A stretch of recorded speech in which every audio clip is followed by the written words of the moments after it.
People have to understand, are you using your device or is your device using you? Can you put it down? Can you turn it off? If you don't read the newspaper, you're uninformed. If you do read it, you're misinformed. So what do you do? That's the great question. What is the long-term effect of too much information? One of the effects is the need to be first, not even to be true anymore. So what a responsibility you all have to tell the truth, not just to be first, but to tell the truth.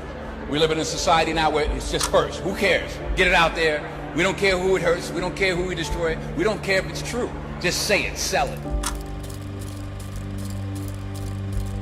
My biggest concern is the unfettered access to social media and cell phones, quite frankly, because there's a biology to these things that are as addictive as alcohol, nicotine, and gambling.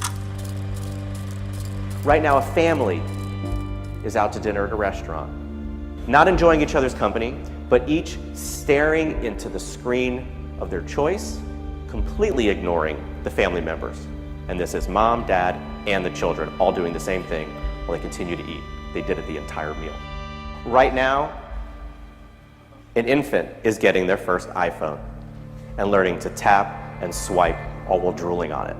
92% of 2-year-olds play video games because that is what parents are putting in front of their precious children to keep them entertained and quiet.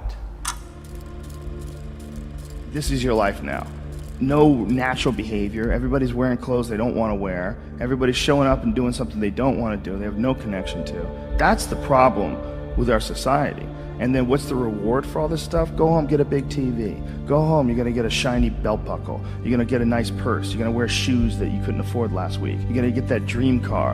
And every week we're chasing down this new object. And every week we're trying to fill this hole in this sad shadow of a life that we've been left with after work. That you work 8 to whatever the hours a day plus commuting, and then you're like this. And that's your life. That's your real life. All that other stuff is not your life anymore. All that other stuff is work. And most of us have committed to that. I know you've been there before, and I've been there before.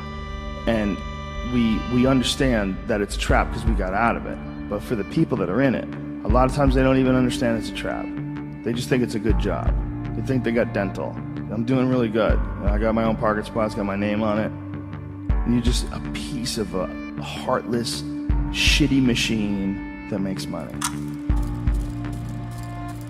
All these kids that are graduating college with these $80,000 degrees that can't even work at Starbucks. All the people who put their money in the stock market and bought all this real estate, 2008, it all went away. Don't let anybody fool you into believing that there's a guarantee, that there's a safe way. The well-trodden path is the scariest way in my opinion, right? Because then you just spent the last 80 years of your life doing everything that everybody else told you to do, and you never really lived or produced anything unique. If everybody's going this way, go that way. We now know that many of the major social media companies hire individuals called attention engineers who borrow principles from Las Vegas casino gambling, among other places, to try to make these products as addictive as possible. In South Korea, internet addiction is classified along with alcohol, cigarettes, and gambling as an addiction. You know, it's about balance. It's not that they're inherently bad, and it's not that texting or social media is inherently bad, but it's when it gets out of balance. If somebody carries their phone wherever they go, like they physically feel anxiety if they put it down. When they're with their friends and have to have it up the entire time looking at the phone while they're with their friends. You know, when they wake up in the morning and check their phone before they say good morning to the person sleeping next to them. These are problems. This is out of balance. I'm not knocking the phone. What I'm saying is we have to understand, we have to at least ask ourselves, around the world, you here in England, wherever you are, what is it doing to us?